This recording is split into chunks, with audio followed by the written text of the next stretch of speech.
أعوذ بالله من الشيطان الرجيم بسم الله الرحمن الرحيم يا أيها الناس اتقوا ربكم الذي خلقكم من نفس واحدة وخلق منها زوجها وبث منهما رجالا كثيرا ونساء واتقوا الله الذي تساءلون به والأرحام إن الله كان عليكم رقيبا۔ ترجمہ: اے لوگو، اپنے رب سے ڈرو جس نے تمہیں ایک جان سے پیدا کیا اور اسی میں سے اس کا جوڑا پیدا کیا اور ان دونوں سے کثرت سے مرد و عورت پھیلا دیے، اور اللہ سے ڈرو جس کے نام پر ایک دوسرے سے مانگتے ہو اور رشتوں کو توڑنے سے بچو، بے شک اللہ تم پر نگہبان ہے۔ اس آیت مبارکہ میں تمام بنی آدم کو خطاب کیا گیا ہے اور سب کو تقوی کا حکم دیا ہے۔ کافروں کے لیے تقوی یہ ہے کہ وہ ایمان لائیں اور اعمال صالحہ کریں، اور مسلمانوں کے لیے تقوی یہ ہے کہ ایمان پر ثابت قدم رہیں اور اعمال صالحہ بجا لائیں۔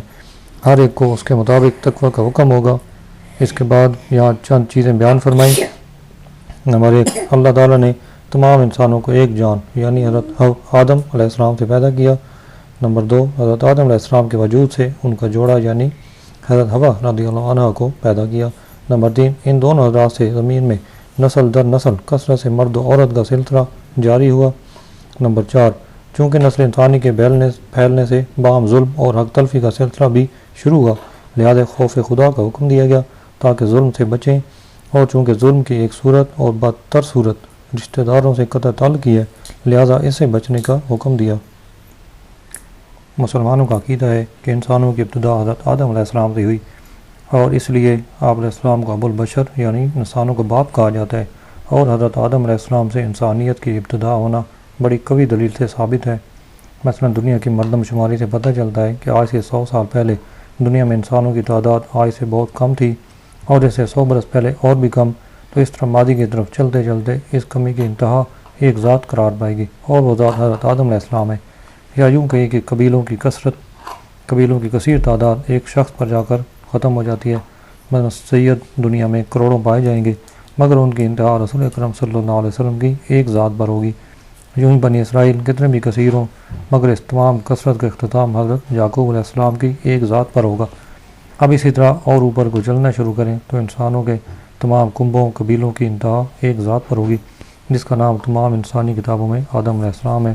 اور یہ تو ممکن نہیں ہے کہ وہ ایک شخص پیدائش کے موجودہ طریقے سے پیدا ہوا ہو، یعنی ماں باپ سے پیدا ہوا ہو، کیونکہ اگر اس کے لیے باپ فرض بھی کیا جائے تو ماں کہاں سے آئے، اور پھر جسے باپ مانا وہ خود کہاں سے آئے۔ لہذا ضروری ہے کہ اس کی پیدائش بغیر ماں باپ کے ہو، اور جب بغیر ماں باپ کے پیدا ہوا تو بالیقین وہ اس طریقے سے ہٹ کر پیدا ہوا، اور وہ طریقہ قرآن نے بتایا کہ اللہ تعالیٰ نے اسے مٹی سے پیدا کیا جو انسان کی رہائش یعنی دنیا کا بنیادی جز ہے۔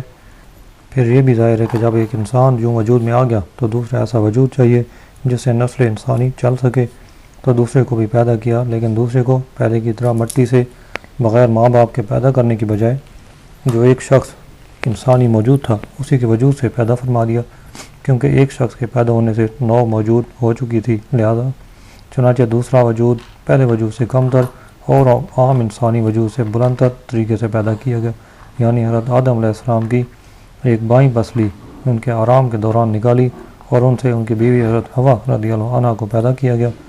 چونکہ حضرت حوا رضی اللہ عنہ مرد و عورت والے باہمی ملاپ سے پیدا نہیں ہوئی، اس لیے وہ اولاد نہیں ہو سکتی۔ خواب سے بیدار ہو کر حضرت آدم علیہ السلام نے اپنے بعد حضرت حوا کو دیکھا تو ہم جنس کی محبت دل میں پیدا ہوئی۔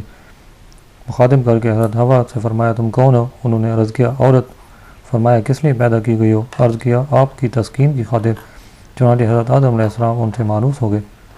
یہ وہ معقول اور سمجھ میں آنے والا طریقہ ہے جس سے نسل انسانی کی ابتدا کا پتہ چلتا ہے۔ بقیہ وہ جو کچھ لوگوں نے بندروں والا طریقہ نکالا ہے کہ انسان بندر سے بنا ہے، تو یہ پرلے درجے کی نامعقول بات ہے۔ یہاں ہم سنجیدگی کے ساتھ چند سوالات سامنے رکھتے ہیں، ان پر آپ غور کر لیں، حقیقت سامنے آ جائے گی۔ سوال یہ ہے کہ اگر انسان بندر ہی سے بنا ہے تو کئی ہزار سالوں سے کوئی جدید بندر انسان کیوں نہ بن سکا؟ اور آج ساری دنیا پوری کوشش کر کے کسی بندر کو انسان کیوں نہ بنا سکی؟ نیز بندروں سے انسان بننے کا سلسلہ کب شروع ہوا تھا؟ کس نے بنتے دیکھا تھا؟ کون اس کا راوی ہے؟ کس پرانی کتاب سے یہ بات مطالعہ میں آئی ہے؟ نیز یہ سلسلہ شروع کب ہوا اور کب سے بندروں پر پابندی لگ گئی کہ آئندہ آپ میں انسان بننے کی جرت نہ کرے؟ نیز بندر سے انسان بنا تو دم کا کیا بنا تھا؟ کیا انسان بنتے ہی دم جھڑ گئی تھی یا کچھ عرصے بعد کاٹی گئی یا گھسٹ کر ختم ہو گئی؟ اور بہرحال جو کچھ بھی ہو، کیا اس بات کا ثبوت ہے کہ دم والے انسان پائے جاتے تھے؟ الغرض بندروں والی بات بندر ہی کر سکتا ہے۔ حیرت ہے کہ دنیا بھر میں جس بات کا شور مچایا ہوا ہے اس کی کوئی کل سیدھی نہیں، اس کی کوئی کڑی سلامت نہیں، اس کی کوئی تاریخ نہیں، بس خیالی مفروضے قائم کر کے اچھے بھلے انسان کو بندر سے جا ملایا۔ ارشاد فرمایا کہ اس اللہ سے ڈرو جس کے نام سے ایک دوسرے سے مانگتے ہو، یعنی کہتے ہو کہ اللہ واسطے مجھے یہ دو وہ دو۔ نیز رشتہ داری توڑنے کے معاملے میں اللہ سے ڈرو۔ قرآن مجید اور احادیث مبارکہ میں رشتہ داری توڑنے کی شدید مذمت بیان کی گئی ہے۔ چنانچہ اللہ تعالیٰ ارشاد فرماتا ہے سورۃ الرعد، اور وہ جو اللہ کا عہد اسے پختہ کرنے کے بعد توڑ دیتے ہیں اور جسے جوڑنے کا اللہ نے حکم دیا ہے اسے کاٹتے ہیں اور زمین میں فساد پھیلاتے ہیں، ان کے لیے لعنت ہی ہے اور ان کے لیے برا گھر ہے۔ حضرت عبداللہ بن ابی اوفہ رضی اللہ عنہ سے روایت ہے رسول اللہ صلی اللہ علیہ وسلم نے ارشاد فرمایا جس قوم میں رشتہ داری توڑنے والا ہوتا ہے اس پر رحمت نہیں اترتی۔ حضرت ابو بکر رضی اللہ عنہ سے روایت ہے حضور اقدس صلی اللہ علیہ وسلم نے ارشاد فرمایا جس گناہ کی سزا دنیا میں ہی جلد دے دی جائے اور اس کے لیے آخرت میں بھی عذاب رہے وہ بغاوت اور قطع رحمی سے بڑھ کر نہیں۔ لہذا ہر مسلمان کو چاہیے کہ وہ رشتہ داری توڑنے سے بچے اور رشتہ داروں سے تعلقات جوڑ کر رکھنے کی بھرپور کوشش کرے۔ وَآتُوا الْيَتَامَىٰ أَمْوَالَهُمْ وَلَا تَتَبَدَّلُوا الْخَبِيثَ بِالطَّيِّبِ وَلَا تَأْكُلُوا أَمْوَالَهُمْ إِلَىٰ أَمْوَالِكُمْ إِنَّهُ كَانَ حُوبًا كَبِيرًا۔ ترجمہ، اور یتیموں کو ان کے مال دے دو اور پاکیزہ مال کے بدلے گندہ مال نہ لو اور ان کے مالوں کو اپنے مالوں میں ملا کر نہ کھا جاؤ، بے شک یہ بڑا گناہ ہے۔ اس آیت کا شان نزول یہ ہے کہ ایک شخص کی نگرانی میں اس کے یتیم بھتیجے کا بہت زیادہ مال تھا۔ جب وہ یتیم بالغ ہوا اور اس نے اپنا مال طلب کیا تو چچا نے دینے سے انکار کر دیا۔ اس پر یہ آیت نازل ہوئی جسے سن کر اس شخص نے یتیم کا مال اس کے حوالے کر دیا اور کہا کہ ہم اللہ اور اس کے رسول صلی اللہ علیہ وسلم کی اطاعت کرتے ہیں۔ آیت کا مفہوم یہ ہے کہ جب یتیم اپنا مال طلب کریں تو ان کا مال ان کے حوالے کر دو، جبکہ دیگر شرعی تقاضوں کو پورا کر لیا ہے، اور اپنے حلال مال کے بدلے یتیم کا مال نہ لو جو تمہارے لیے حرام ہے، جس کی صورت یہ ہے کہ اپنا گھٹیا مال یتیم کو دے کر اس کا عمدہ مال لے لو۔ یہ تمہارا گھٹیا مال تمہارے لیے عمدہ ہے لیکن یہ تمہارے لیے حلال ہے، اور یتیم کا عمدہ مال تمہارے لیے گھٹیا اور خبیث ہے کیونکہ وہ تمہارے لیے حرام ہے۔ یہ بھی معلوم ہوا کہ جب یتیم کا مال اپنے مال سے ملا کر کھانا حرام ہوا تو گھٹیا معاوضہ دے کر کھانا بھی حرام ہے، تو بغیر معاوضہ کے کھا لینا تو بدری کے اولا حرام ہوا۔ ہاں، شریعت نے جہاں ان کا مال ملا کر استعمال کی اجازت دی ہے وہ جدا ہے۔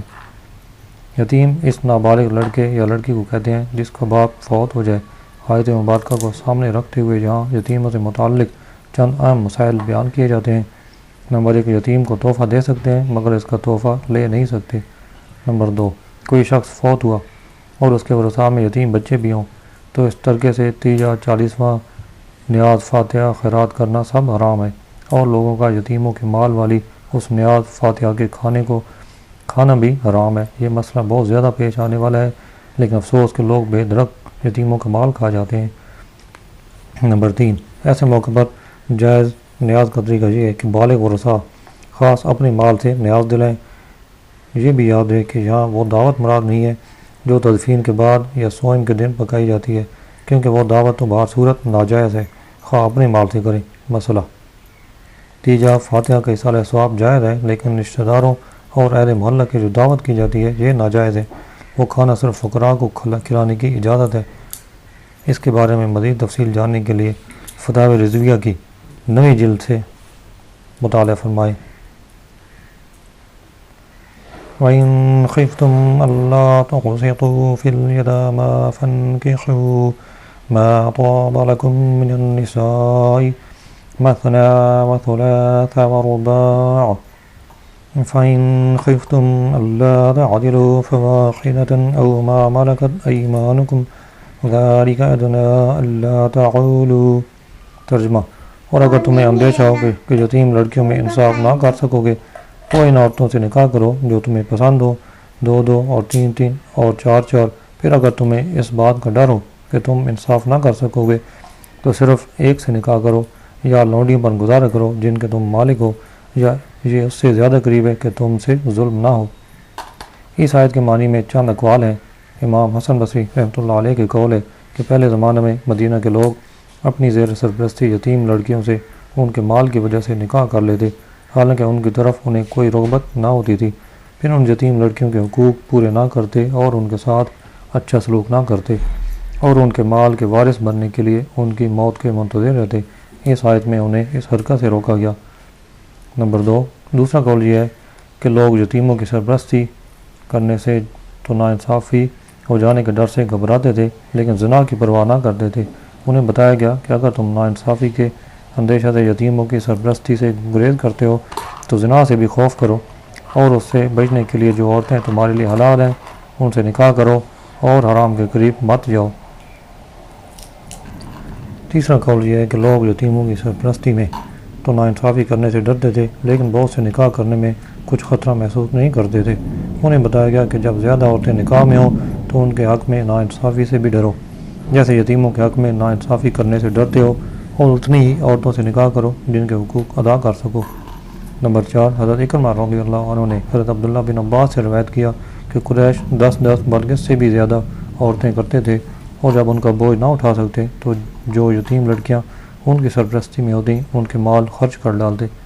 اس آیت میں فرمایا گیا کہ اپنی مالی پوزیشن دیکھ لو اور 4 سے زیادہ شادی نہ کرو تاکہ تمہیں یتیموں کا مال خرچ کرنے کی حاجت پیش نہ آئے۔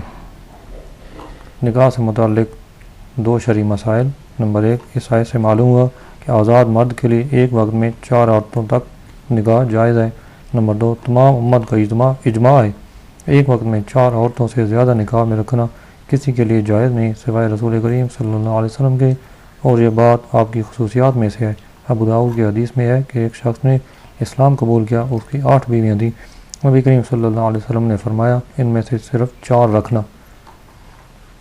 فَإِنْ خِفْتُمْ أَلَّا تَعْدِلُوا، پھر اگر تمہیں عدل نہ کر سکنے کا ڈر ہو۔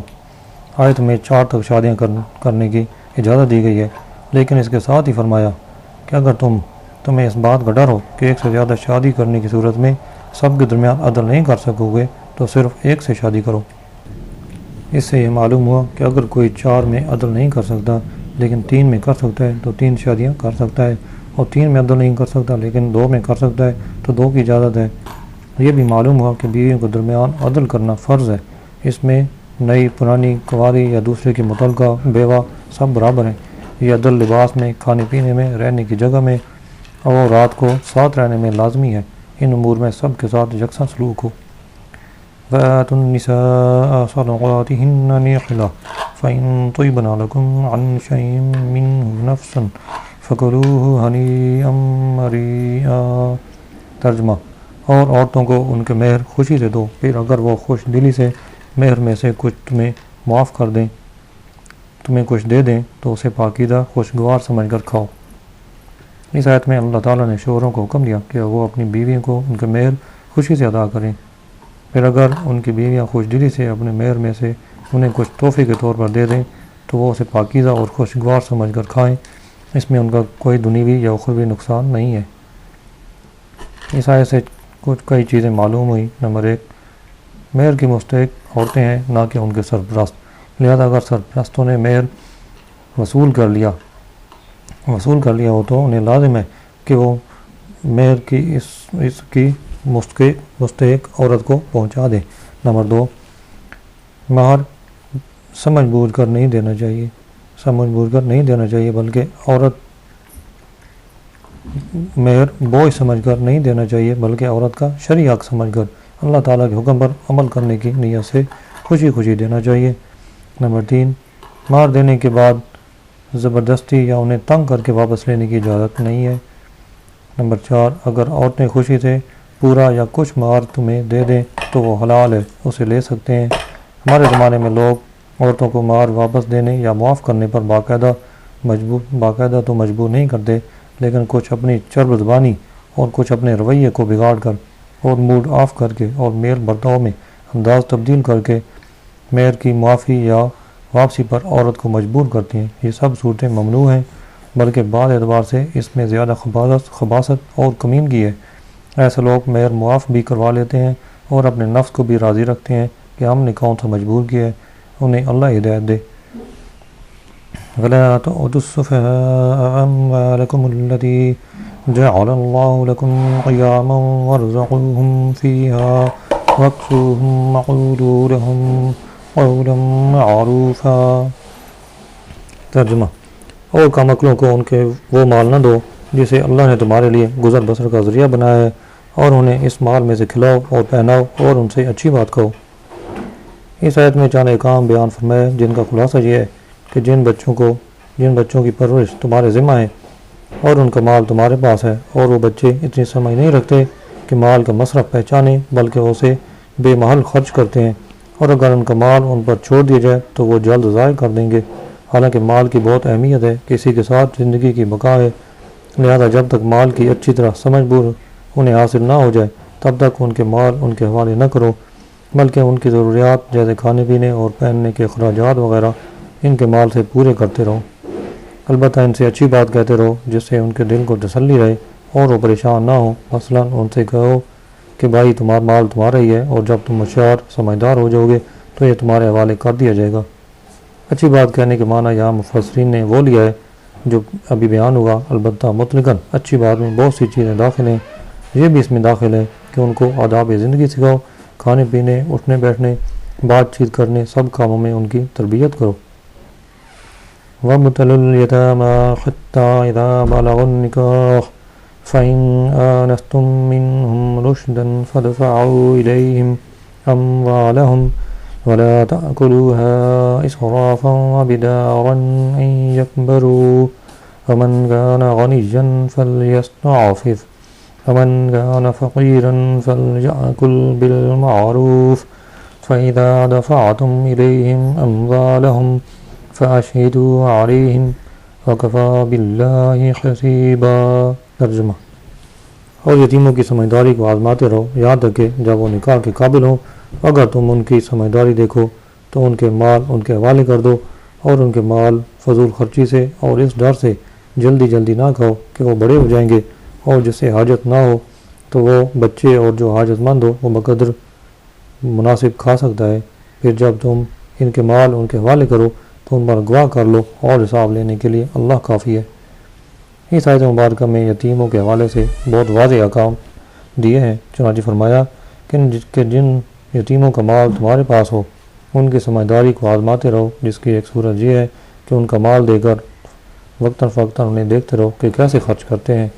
یہ انہیں آزماتے رہو یہاں تک کہ جب وہ نکاح کی عمر کو پہنچ جائیں یعنی بالغ ہو جائیں، تو اگر تم ان میں سمجھداری کے آثار دیکھو کہ وہ مالی معاملات اچھے طریقے سے کر لیتے ہیں تو ان کے مال ان کے حوالے کر دو۔ یہاں تک ان کے بارے میں حکم دینے کے بعد اب سرپرستوں کو بطور خاص چند ہدایات دی ہیں۔ چنانچہ فرمایا کہ یتیموں کے مال کو فضول خرچی سے استعمال نہ کرو، اور ان کا مال جلدی نہ کھاؤ، اس ڈر سے کہ جب وہ بڑے ہو جائیں گے تو چونکہ تمہیں ان کے مال واپس کرنا پڑیں گے، لہذا جتنا ہو سکے ان کا مال کھا جاؤ، یہ حرام ہے۔ مزید ہدایت یہ ہے کہ یتیم کا سرپرست اگر خود مالدار ہو یعنی اسے یتیم کا مال استعمال کرنے کی حاجت نہیں ہے تو وہ اس کا مال استعمال کرنے سے بچے، اور جو حاجت مند ہو وہ بقدر مناسب کھا سکتا ہے، یعنی جتنی معمولی سی ضرورت ہو اس میں کوشش یہ ہونی چاہیے کہ کم سے کم کھائے۔ آیت کے آخر میں مزید پہلے والے حکم کے بارے میں فرمایا کہ جب تم یتیموں کے مال ان کے حوالے کرنے لگو تو اس بات پر گواہ بنا لو تاکہ بعد میں کوئی جھگڑا نہ ہو۔ یہ حکم مستحب ہے۔ للرجال نصيب مما ترك الوالدان والأقربون وللنساء نصيب مما ترك الوالدان والأقربون مما قل منه أو كثر نصيبا مفروضا۔ ترجمہ: مردوں کے لیے اس مال میں سے وراثت کا حصہ ہے جو ماں باپ اور رشتہ دار چھوڑ گئے، اور عورتوں کے لیے اس میں سے حصہ ہے جو ماں باپ اور رشتہ دار چھوڑ گئے۔ مال وراثت تھوڑا ہو یا زیادہ اللہ نے یہ مقرر حصہ بنایا ہے۔ زمانہ جاہلیت میں عورتوں اور بچوں کو وراثت سے حصہ نہ دیتے تھے۔ اس آیت میں اس رسم کو باطل کیا گیا۔ اس سے یہ بھی معلوم ہوا کہ بیٹے کو میراث دینا اور بیٹی کو نہ دینا صریح ظلم اور قرآن کے خلاف ہے۔ دونوں میراث کے حقدار ہیں، اور اس سے اسلام میں عورتوں کے حقوق کی اہمیت کا بھی پتہ چلتا ہے۔ وإذا حضر القسمة أولو القربى واليتامى والمساكين فارزقوهم منه وقولوا لهم قولا معروفا۔ ترجمہ: اور جب تقسیم کرتے وقت رشتہ دار اور یتیم اور مسکین آ جائیں تو اس مال میں سے انہیں بھی کچھ دے دو اور ان سے اچھی بات کہو۔ جن افراد کو وراثت میں حصہ ہے ان کا بیان و تفصیل کے ساتھ بعد کی آیتوں میں مذکور ہے۔ ان کے علاوہ دیگر رشتہ داروں اور محتاج افراد کے بارے میں فرمایا کہ انہیں بھی وراثت تقسیم کرنے سے پہلے مال میں سے کچھ دے دیا کرو اور ان سے اچھی بات کہو، جیسے یہ کہ مال تو در حقیقت وارثوں کا ہے لیکن تمہیں ویسے ہی تھوڑا سا دیا گیا ہے، جو ہی ان کے لیے دعا کر دی جائے۔ اس آیت میں غیر وارثوں کو وراثت کے مال میں سے کچھ دینے کا جو حکم بیان کیا گیا یہ دینا مستحب ہے۔ امام محمد بن سیرین رحمۃ اللہ علیہ سے مروی ہے، حضرت عبیدہ سلمانی رحمۃ اللہ علیہ نے میراث تقسیم کی تو اسی آیت پر عمل کرتے ہوئے ایک بکری ذبح کروا کر کھانا پکوایا، پھر یتیموں میں تقسیم کر دیا اور کہا اگر یہ آیت نہ ہوتی تو میں یہ سب خرچہ اپنے مال سے کرتا۔ تفسیر قرطبی میں ہے کہ یہ عمل عبیدہ سلمانی اور امام محمد بن سیرین رحمۃ اللہ علیہ دونوں نے کیا۔ در منصور میں ایک روایت یہ ہے کہ حضرت عبد الرحمن بن ابو بکر رضی اللہ عنہ نے جب اپنے والد کی میراث تقسیم کی تو اسی مال سے ایک بکری ذبح کروا کر کھانا پکوایا۔ جب یہ بات حضرت عائشہ صدیقہ رضی اللہ عنہ کی بارگاہ میں عرض کی گئی تو انہوں نے فرمایا عبد الرحمن رضی اللہ عنہ نے قرآن پر عمل کیا۔ اس مستحب حکم پر یوں بھی عمل ہو سکتا ہے کہ بعض اوقات کوئی بیٹا یتیم بچے چھوڑ کر فوت ہو جاتا ہے اور اس کے بعد باپ کا انتقال ہوتا ہے تو وہ یتیم بچے چونکہ پوتے بنتے ہیں اور چچا یعنی فوت ہونے والے کا دوسرا بیٹا موجود ہونے کی وجہ سے یہ پوتے دادا کی میراث سے محروم ہوتے ہیں، تو دادا کو چاہیے کہ ایسے پوتوں کو وصیت کر کے مال کا مستحق بنا دے، اور اگر دادا نے ایسا نہ کیا ہو تو وارثوں کو چاہیے کہ اوپر والے حکم پر عمل کرتے ہوئے اپنے حصے میں سے کچھ اسے دے دیں۔ اس حکم پر عمل کرنے میں مسلمانوں میں بہت سستی پائی جاتی ہے، بلکہ اس حکم کا علم ہی نہیں ہوتا۔ البتہ یہ یاد رہے کہ نابالغ اور غیر موجود وارث کے حصہ میں سے دینے کی اجازت نہیں ہے۔